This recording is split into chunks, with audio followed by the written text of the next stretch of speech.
A modo introductorio,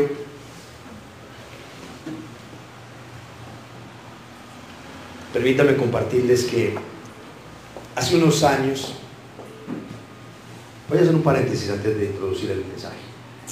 Quiero invitarlos, como ya les he recomendado en otras oportunidades, a que cuando estamos tocando estas series, ustedes se han dado cuenta que en nuestra congregación tocamos varias series o porciones de un mismo libro durante ciertos domingos. Incluso nos ha llevado 2 o 3 meses un mismo libro. Quiero invitarlos que mientras vamos haciendo eso acá en la iglesia, ustedes en su vida devocional, en sus hogares, pongan en práctica el leer ese libro. En este caso, la primera carta de los Corintios.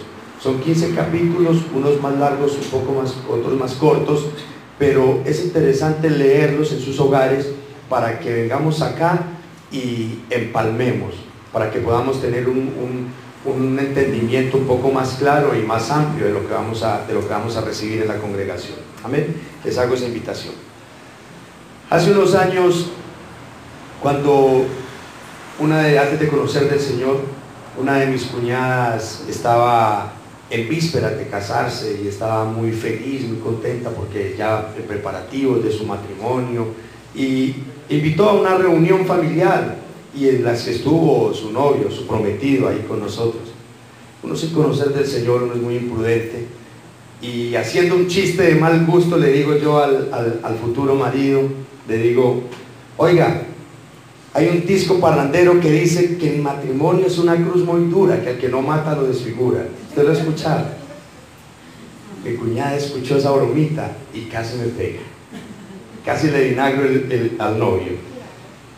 Definitivamente, cuando uno no conoce mucho del Señor, uno comete muchas imprudencias, ¿no es cierto? Y ese es el concepto que muchas personas tienen sin conocer del Señor acerca del matrimonio. Pero en realidad, hermanos, el matrimonio es una bendición de Dios, y según el pasaje que estudiaremos hoy, no lo digo en broma, sirve hasta para remedio. Esto es lo que el apóstol Pablo entonces nos enseñará el día de hoy a lo largo de este pasaje, incluyendo la sexualidad dentro del mismo matrimonio.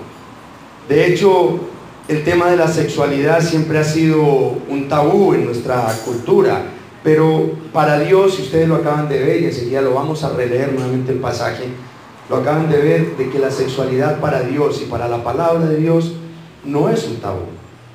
Es algo que nosotros debemos de tener muy claro, cómo se debe de desarrollar la sexualidad en la vida del cristiano. Es algo que es tan delicado que Dios toma, más bien dicho, varias porciones de la Biblia, tanto del Antiguo como del Nuevo Testamento, para tocar este tópico. Entonces, permítanme en un momento entonces contextualizar un poco. Como ya hemos visto a lo largo de las porciones que vimos domingos anteriores, desde que estamos estudiando esta carta de Pablo a los Corintios, el apóstol está tratando varios asuntos, entre ellos la inconformidad de algunos miembros de la iglesia con el mismo apóstol Pablo. Ya lo vimos en la serie anterior. Pero también el fuerte deseo de algunos de los líderes de la congregación de Corinto de que la iglesia se manejara de una manera muy diferente a como la proponían los apóstoles de Jesucristo. Ellos querían que en la iglesia no se predicara tanta palabra de Dios, sino más bien los temas o la sabiduría humana, como le llama Pablo, y los temas que estaban de moda, y con la metodología que estaba de moda en su época. Eso lo que había hecho era que en la iglesia se perdiera la disciplina y poco a poco se fuera diluyendo la santidad. La iglesia había sido infiltrada por el pecado, por la indisciplina, por la maldad. ¿Gracias a qué? A que se había desplazado la verdadera palabra de Dios y se estaba predicando cosas que no eran 100% bíblicas. Gran parte entonces de las cartas de Pablo a la iglesia de Corinto, Pablo lo dedica a tratar estos asuntos de pecado e inmoralidad que se habían filtrado en la congregación entonces. Pero aparte de estos temas, el apóstol de igual manera también responde algunas preguntas que parece ser le habían expuesto en algunas cartas que la iglesia le habían enviado a él. Ese es el tema que vamos a ver el día de hoy. Veamos entonces cómo Pablo, y dentro de esas preguntas estaba: Pablo, ¿cómo se debe de manejar la sexualidad en el pueblo cristiano? Fue lo que vimos en el pasaje anterior. Y ahora, ¿cómo se debe de ver el matrimonio y la sexualidad dentro del matrimonio en el pueblo cristiano? Entonces veamos cómo Pablo aborda estos tópicos tan importantes para el sano desarrollo de una pareja o de una familia cristiana. Nuestro primer encabezado entonces sería: el matrimonio contrarresta el pecado y afirma el amor. Ya vimos en algunas porciones anteriores que el pensamiento griego, que era el que prevalecía en la iglesia de Corinto, tenía una clara tendencia a despreciar el cuerpo y las cosas del cuerpo. Recuerdan la semana pasada. Y esa tendencia desembocaba en una posición que tal vez podría decir algo como esto: el cuerpo no tiene la menor importancia, por tanto podemos hacer con él lo que nos dé la gana, incluso fornicar, porque es que lo que se salva no es el cuerpo, sino el espíritu. Era la postura, una de las dos posturas del pueblo griego. Pero esa misma tendencia de dividir el cuerpo del espíritu lo llevaba a otro extremo.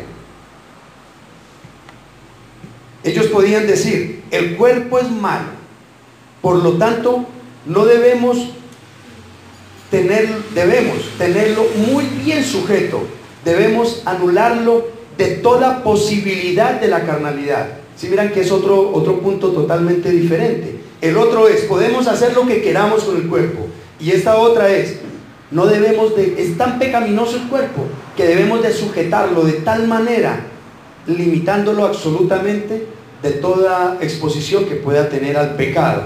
Dentro de ellos no debemos permitirle tener relaciones sexuales ni siquiera en el matrimonio. Se fueron de un extremo al otro. Y esta parece ser la posición entonces que Pablo va a tratar en este pasaje. Pablo se está refiriéndose entonces a esta segunda actitud del pueblo de la iglesia de Corinto. Como les acabo de decir, para no contaminarnos entonces, vámonos al otro extremo. No podemos nosotros ni casarnos siquiera. Debemos de vivir solteros y guardarnos para el Señor. Por eso entonces Pablo inicia esta nueva sección aclarando esto. Versículo 1. En cuanto a las cosas de que me escribisteis, bueno le sería al hombre no tocar mujer. Entonces, en respuesta a las preguntas que le han formulado, Pablo ahora inicia diciendo que en el tema de la sexualidad, lo mejor para el hombre sería no tener relaciones sexuales. Es decir, conservarse célibe o practicar el celibato. ¿Sí saben qué es eso? Consiste en una forma de vida en la cual la persona elige permanecer soltera en lugar de casarse, casi siempre con fines religiosos. De hecho, esto fue lo que a lo largo de en algún momento de la historia de la Iglesia Católica fue lo que ellos implementaron para todos aquellos que quisieran ser sacerdotes.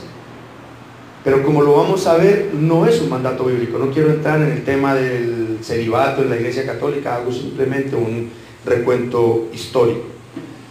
Pero notemos que en ninguna manera el apóstol está restando la importancia al matrimonio.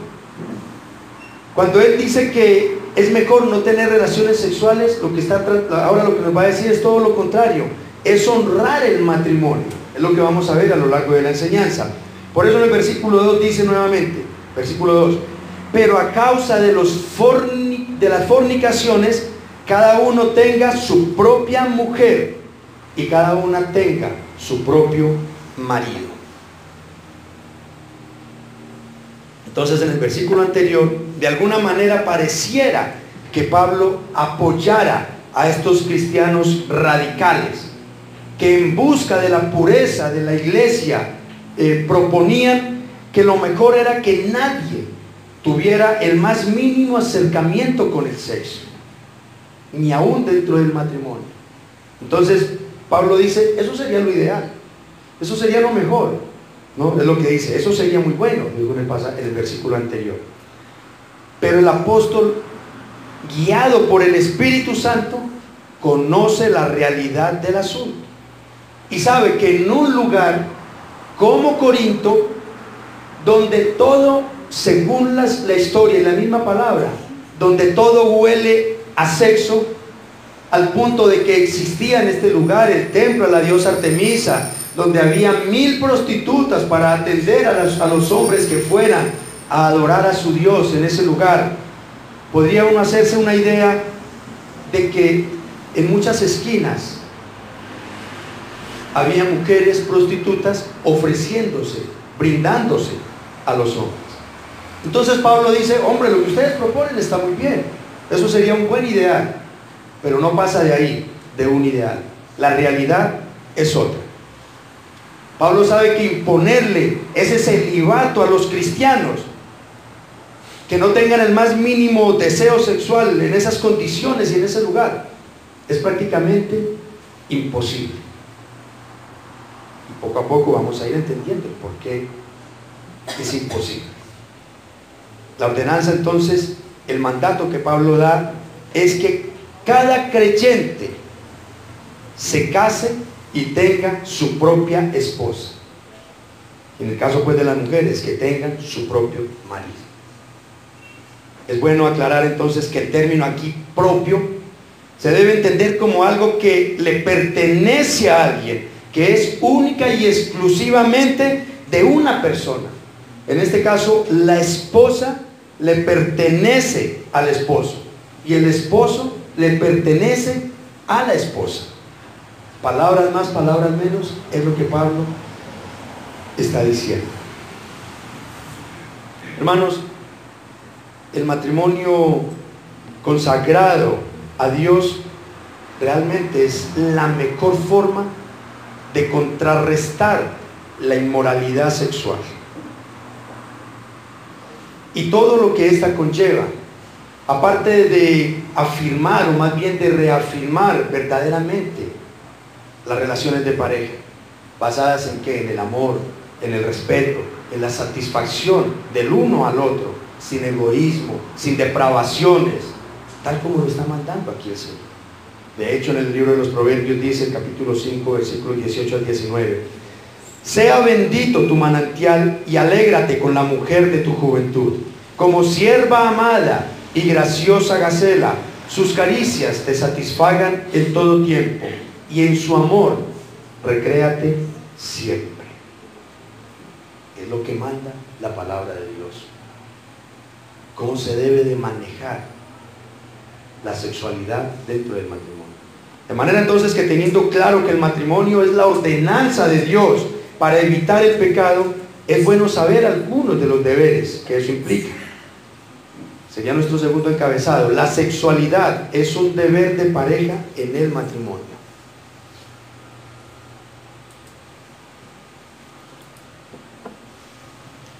Dice el versículo 3, el marido cumpla con la mujer el deber conyugal, y asimismo la mujer con el marido. Con gran entendimiento de la situación, Pablo da otro mandato bastante importante: que cada uno de los cónyuges cumpla con sus deberes como pareja. Examinemos la definición de dos términos aquí que son bastante importantes para que entendamos la magnitud de lo que Pablo está diciendo. En el original griego, cumplir quiere decir mantener o cumplir una promesa. Da la idea como de pagar una obligación o una deuda que yo adquirí. Eso es lo que quiere decir cumplir. Y el término deber es todo lo que una persona está obligada a hacer por razones morales o legales. Eso es un deber, una obligación que una persona tiene que hacer. Entonces lo que Pablo quiere decir es esto: tanto el hombre como la mujer, escuchen, están obligados, tienen el deber de cumplir con los compromisos adquiridos en el pacto matrimonial, incluido entre ellos aquí la satisfacción sexual de su pareja. De entrada esto ya se va volviendo un poco escandaloso. Uno dice, wow, pero ¿cómo así? Eso es como abuso. Vamos a ir mirando. Pero Pablo agrega aún más todavía la cuestión. El versículo 4 dice: la mujer no tiene potestad sobre su propio cuerpo, sino el marido. Ni tampoco tiene el marido potestad sobre su propio cuerpo, sino la mujer.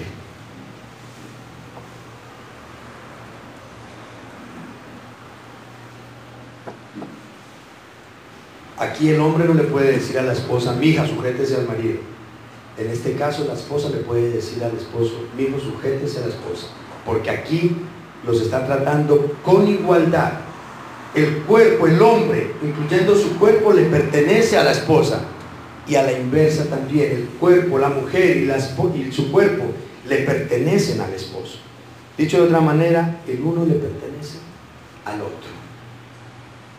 Tremendos los lazos de unión que representa el matrimonio. Según Pablo, entonces, el hombre debe tener claro que él le pertenece a su esposa y su esposa le pertenece a él. Ahora, no debemos de ver esto entonces desde un punto abusivo. Alguien podría decir, pero hombre, si una de las dos personas que conforman la pareja no quiere acceder al deseo sexual de su pareja, en este tiempo eso sería violación, sería abuso sexual. Pero entonces se debe entender que el matrimonio es una relación basada en el amor, 100%, en el respeto y en el cuidado mutuo. De esa manera, tanto el esposo como la esposa comprenden que en lugar de demandar, su deber es cumplir con sus deberes maritales. De la misma manera lo expresa Pedro en su primera carta, primera de Pedro 3, versículo 1, no del 1 al 7, sino el versículo 1 y el versículo 7. Dice así: asimismo vosotras, mujeres, estad sujetas a vuestros maridos, para que también los que no creen a la palabra sean ganados sin palabra por la conducta de sus esposas. El versículo 7 dice: vosotros, maridos, igualmente, vivid con ellas sabiamente, dando honor a la mujer, ¿como a qué? Como a vaso más frágil, y como a coherederas de la gracia de la vida, para que vuestras oraciones no tengan estorbo. ¿De qué estamos hablando aquí entonces? ¿De qué nos está hablando Pedro? Del trato, el respeto, el amor con la que el hombre debe de tratar a su esposa, pero también de la sujeción que la esposa le debe al esposo. Miren que aquí la carga no es para uno sobre el otro, sino la responsabilidad, Pedro aquí la asienta sobre las dos personas. Por esto el mandato del versículo 5 entonces es: no os neguéis el uno al otro, a no ser por algún tiempo de mutuo consentimiento, para ocuparos sosegadamente en la oración, y volved a juntaros el uno, para que no os tiente Satanás a causa de vuestra incontinencia.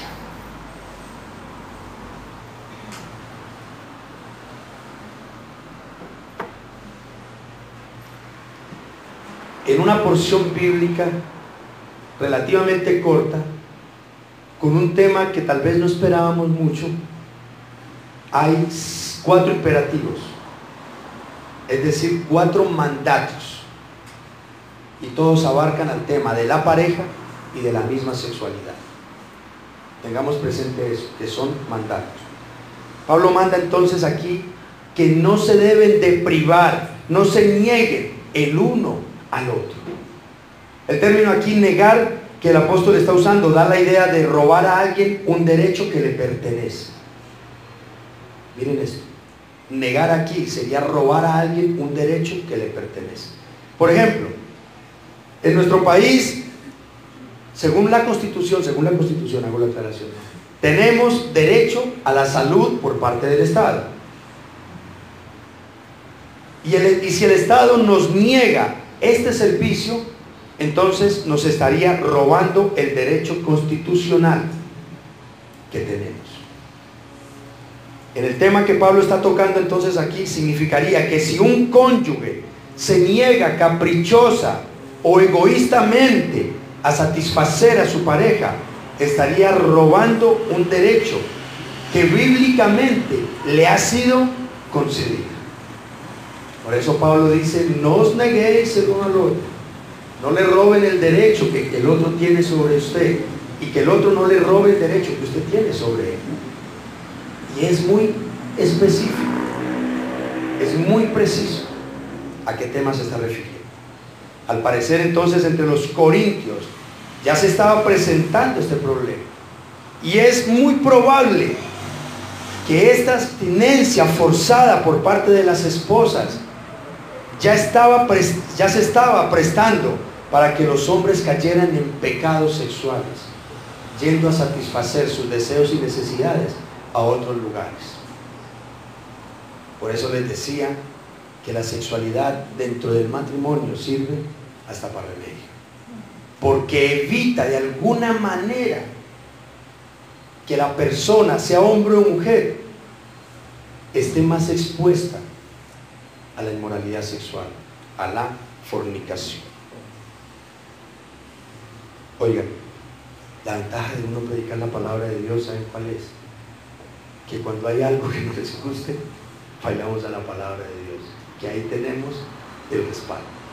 Es decir, lo que William está diciendo acá no es algo que a William se lo contaron o que a él le parece lo correcto, es lo que la palabra de Dios nos está demandando a cada uno. Según Pablo, entonces, puede haber ciertas abstinencias, siempre y cuando sea de mutuo acuerdo y con propósitos determinados. En este caso, pues, el apóstol le está mencionando ejercicios o prácticas espirituales. En ese caso, de mutuo acuerdo, mientras estamos en ayuno, tal vez, mientras vamos a estar en tiempo de oración, guardémonos mutuamente, pero guardémonos para Dios. Pero debe de hacerse mutuamente. No es que el esposo quiere acceder a su esposa y la esposa diga: no, hoy voy a orar mucho, o no, entonces mañana voy a estar de ayuno. Entonces, si me hago entender, que sea mutuamente, en mutuo acuerdo. Todo esto es lo que Pablo entonces manda y aconseja como parte preventiva. ¿Para qué? Para evitar en alguna medida esa inmoralidad sexual y no sucumbir ante las trampas, ante las artimañas, las acechanzas de Satanás. Dice por allá Pablo mismo en la segunda carta a los Corintios: para que Satanás no gane ventaja alguna sobre nosotros, pues que no ignoramos sus maquinaciones. Es decir, muchachos, hermanos, a Satanás no se le puede dar papaya, de ninguna manera. Siempre se ha dicho que la sexualidad no debe de ser la base de un matrimonio, y eso está muy bien, eso es claro. La base de un matrimonio, ¿qué debe de ser? ¿Cuál debe de ser? Mi amor a mi pareja y mi temor a Dios. Eso debe de ser la base de un matrimonio. Pero con pasajes como este y muchos más que encontramos a lo largo de la Escritura, es bastante claro que la sexualidad, aunque no es la base de un matrimonio, sí es un tema bastante importante que se debe de tener en cuenta. Quizá para nosotros esto sea tabú, tal vez nos escandalicemos,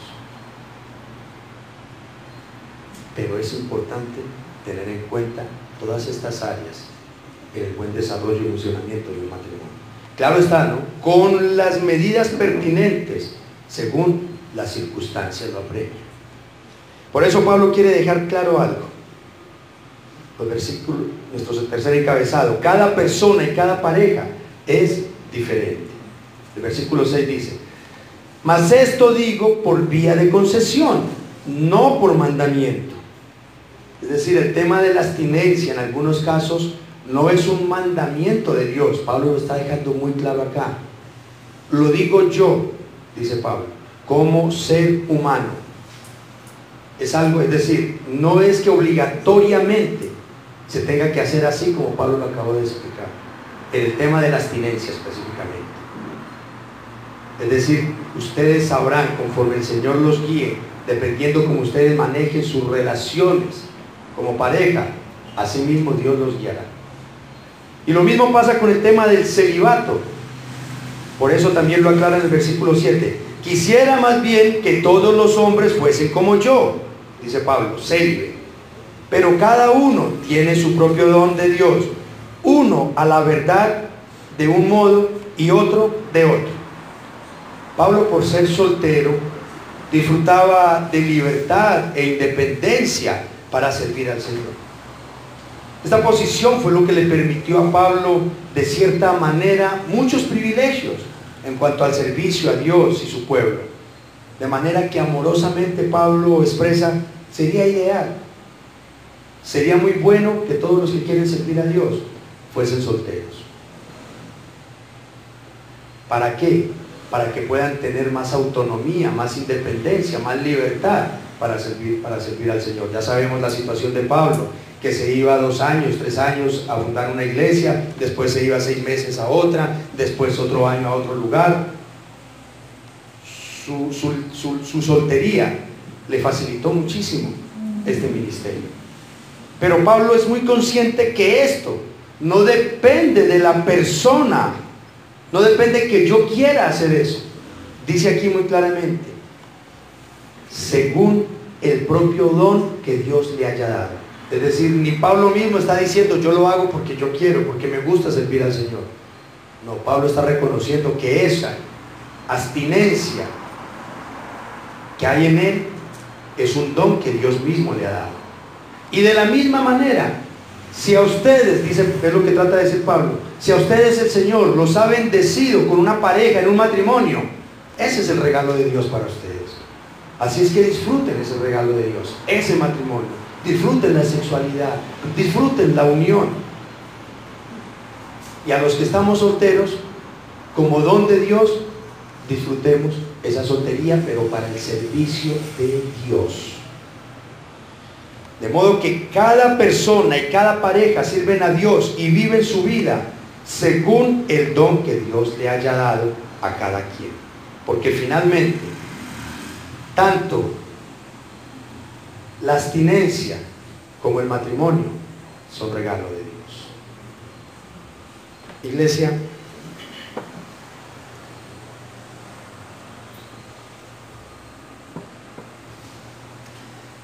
el consejo entonces que Pablo nos está dando aquí es muy claro. Toda relación sexual que se tenga por fuera del matrimonio es fornicación. ¿Y esto es qué? Pecado. De manera que el mandato entonces que el Señor da es ¿cuál? Casarse y tener su propia pareja. Pero también es necesario entonces tener muy en cuenta los deberes que cada uno tiene con su cónyuge. Veamos algunas cosas al respecto. Hoy en día mucha gente rehúsa casarse y prefieren tener relaciones libres y abiertas. Según las estadísticas, en la actualidad cada vez menos personas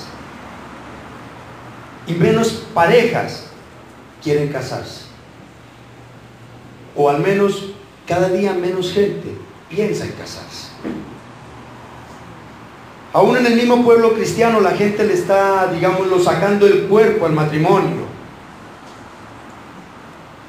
De hecho, se ha puesto de moda una frase que refleja esta actitud, algo que dice así como: ¿para qué casarnos para dentro de unos pocos meses tener que divorciarnos? Esto no es del pueblo cristiano. No debería de ser del pueblo cristiano. Y argumentan que por esta razón es mejor entonces vivir en unión libre o tener relaciones, como se dice, amigos con derechos,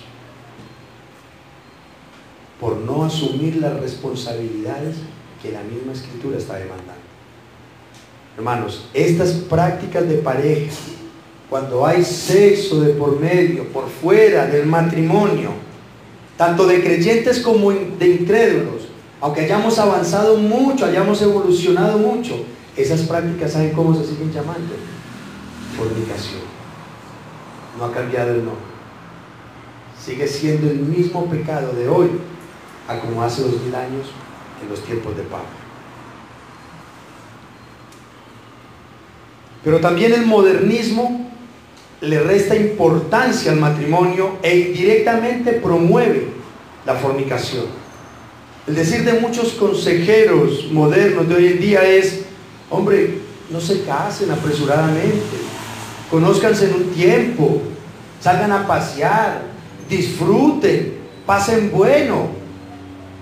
¿Para qué casarse tan a la carrera? Es un consejo. El problema de este consejo, ¿sabe cuál es? Que no hace sino producir solteros empedernidos. Porque siguiendo este supuesto buen consejo, se la pasan 2, 3 años con una pareja, paseamos tanto, nos conocimos tanto, que a los 2, 3 años nos descubrimos que no éramos compatibles. Entonces pase a la siguiente. Y después pase a la siguiente otros 2 o 3 años. Y de matrimonio, nada. Esto es lo que Pablo aconseja que no se debe de hacer. Esto es lo que no se debe de hacer. Amados, en lugar de andar nosotros mismos seleccionando cuál es la mejor o la más conveniente, ¿por qué no más bien le pedimos al Señor que nos dé la fuerza para esperar con paciencia? Y que no seamos nosotros los que estamos escogiendo, esta sí, esta no, esta me gustó, esta no, sino que sea Dios mismo el que nos conceda esa pareja. El mandato divino aquí no es a escoger entre varias amantes o aventuras. El mandato es a tener su propia esposa. Pero también por falta de convicciones, muchas parejas en el mismo pueblo cristiano, en la misma iglesia, viven en fornicación. El consejo aquí también es para aquellas parejas que son creyentes, de 15, 10, 20 años conviviendo en unión libre, con 2, 3 hijos, y no se casan porque todavía no se han conocido lo suficiente. Suena chiste, pero es una realidad, aún en la misma iglesia de Cristo Jesús. Y hermanos, esto también es fornicación, esto también es pecado.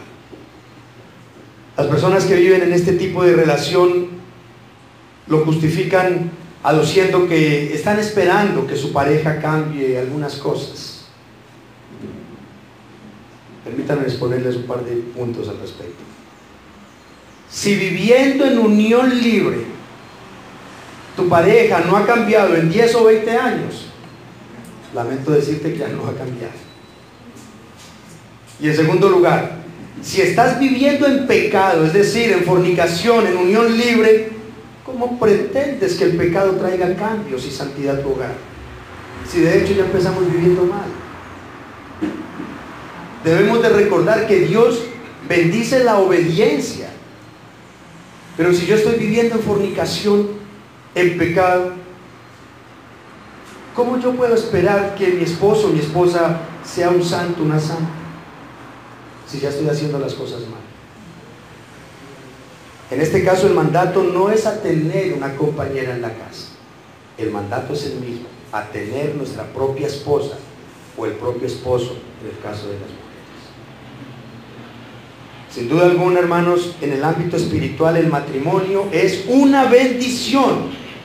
Y si nosotros como cónyuges nos rendimos al Señor y lo ponemos a Él como el eje de nuestra relación, hermanos, esto será el mejor repelente contra la inmoralidad sexual y el pecado.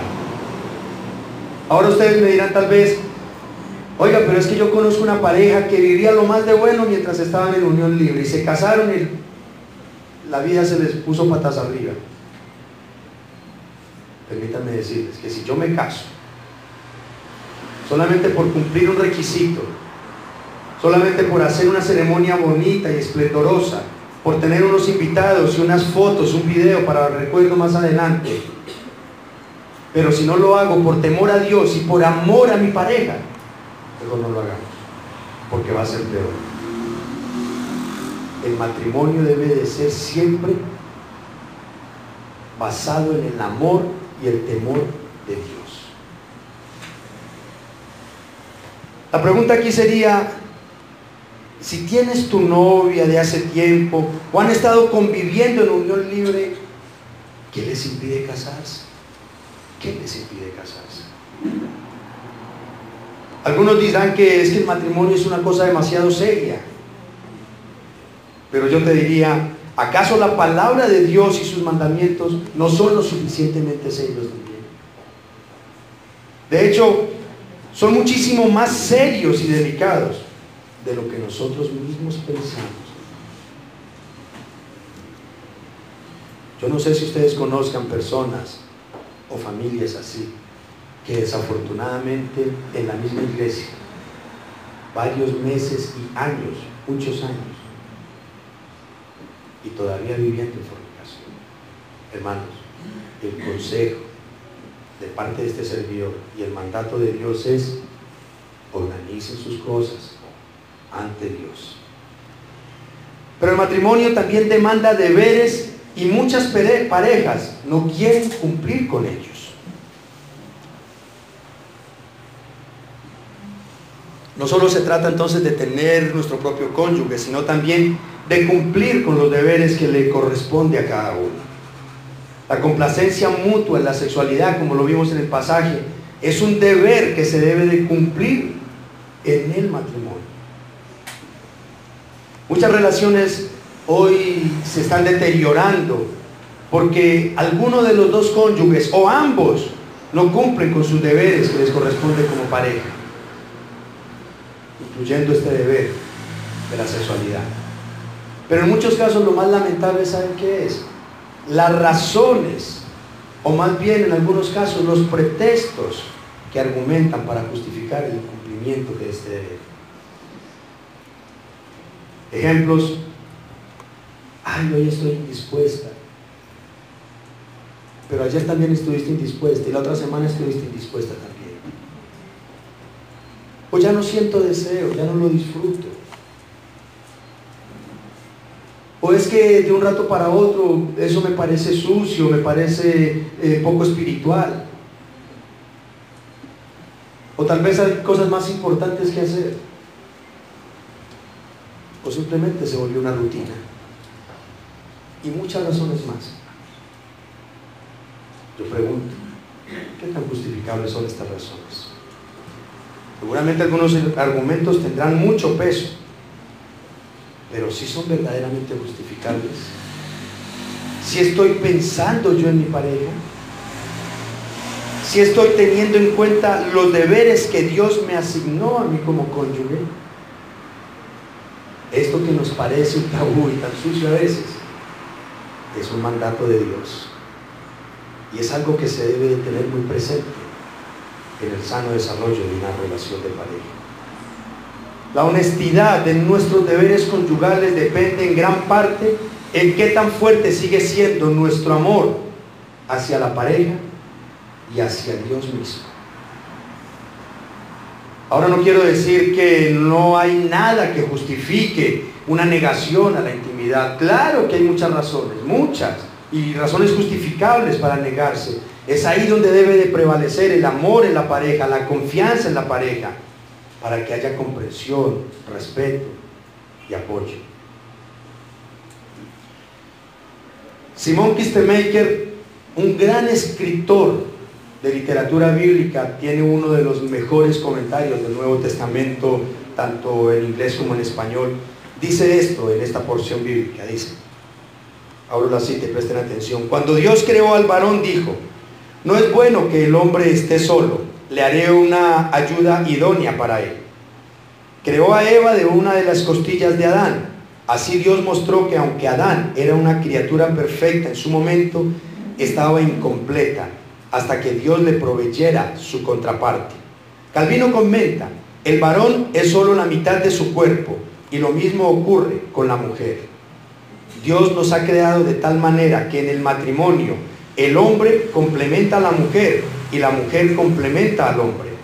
Además, el hombre y la mujer han sido creados con necesidades sexuales que son satisfechas en el matrimonio que Dios instituyó. Por eso la esposa tiene autoridad sobre el cuerpo de su esposo y el esposo tiene autoridad sobre el cuerpo de su esposa. Si Dios creó al varón y a la hembra, si los creó como seres sexuales, si en el matrimonio les dio autoridad sobre el cuerpo de cada cónyuge, y si Dios mismo instituyó el matrimonio, entonces la abstinencia permanente y obligada es contraria a los planes de Dios.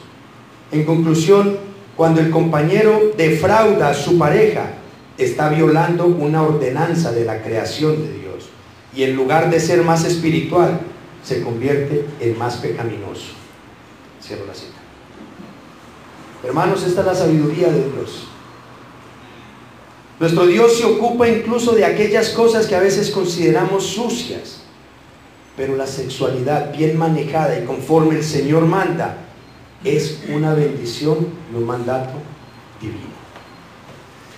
Pero aparte de este deber conyugal, son varios más los deberes que tenemos como pareja y que debemos cumplir. Voy a mencionar algunos de ellos. Es mi deber, por ejemplo, amarla, darle y recibir afecto. Es mi deber respetarla. Es mi deber confiar en mi pareja. Es mi deber aceptarla con sus virtudes y defectos. Es mi deber compartir tiempo de calidad con mi pareja. Es mi deber tener buena comunicación sin terminar en discusiones y malentendidos. Es mi deber considerarla, apoyarla, ayudarla. Es mi deber escuchar y respetar lo que siente y lo que piensa. Es mi deber tenerla en cuenta para toda decisión de familia y de pareja que se tome. Es mi deber respetar los compromisos que hemos adquirido como pareja. Es mi deber ser especial con mi pareja. Es mi deber hacerla feliz. Recordemos que nuestra pareja es hija o hijo de Dios. Y yo le pregunto a los que tenemos hijos jóvenes, ¿qué tipo de pareja, qué tipo de esposa o de esposo pedirías para tus hijos? Yo tengo hijos jóvenes. Yo digo, una mujer o un esposo que me la ame y la haga feliz. ¿No es cierto? Eso es lo que pediríamos para nuestros hijos. ¿Qué piensan ustedes que espera Dios también para sus hijos y sus hijas? Exactamente lo mismo. Una pareja que los haga felices. Ahora no quiero decir que mi preocupación tiene que ser que mi pareja me haga feliz. No. Mi deber no es buscar mi felicidad. Mi deber como pareja es buscar la felicidad del otro. Y si mi pareja piensa de la misma manera conmigo, vamos a ser una pareja con argumentos y parámetros bíblicos. Y seguramente vamos a ser una pareja feliz. Un padre de familia temeroso de Dios, el día del matrimonio de su hija amada, le dice a su hija, mientras que todos le decían que Dios les dé mucha felicidad, les deseo muchísima felicidad, les deseo mucha felicidad. Este padre conocedor de Dios y temeroso de Dios se acerca a la hija y le dice, hija, te deseo mucha santidad. Y la hija le pregunta, ¿cómo así, papá? ¿Y por qué? Porque si tú y tu esposo viven en santidad como pareja, el resultado va a ser la felicidad. Cuando nosotros nos preocupamos por tener una buena relación con Dios, el resultado es que voy a tener una buena relación con mi pareja. Ese debe de ser uno de mis deberes prioritarios. Ahora, hermanos, ya para ir concluyendo, no vayan a creer que William, por ser el pastor, cumple todos estos deberes a cabalidad. No, William y la esposa también batallan con algunas cosas, pero tenemos el poder del Espíritu Santo, tenemos la palabra de Dios, que aún en estas cosas que no las esperamos en la Biblia, el Señor nos instruye y nos aconseja. Tengamos muy presente, hermanos, cómo estamos manejando nuestra sexualidad. Me dirijo a los solteros, solteras, me dirijo a mis hermanos en Cristo, que tal vez no han dado ese paso de obediencia del matrimonio, y me dirijo también a los casados, cómo están manejando su sexualidad y los demás deberes que acabo de mencionar. Toda esa lista de deberes no es de los hombres hacia las mujeres, es mutuamente.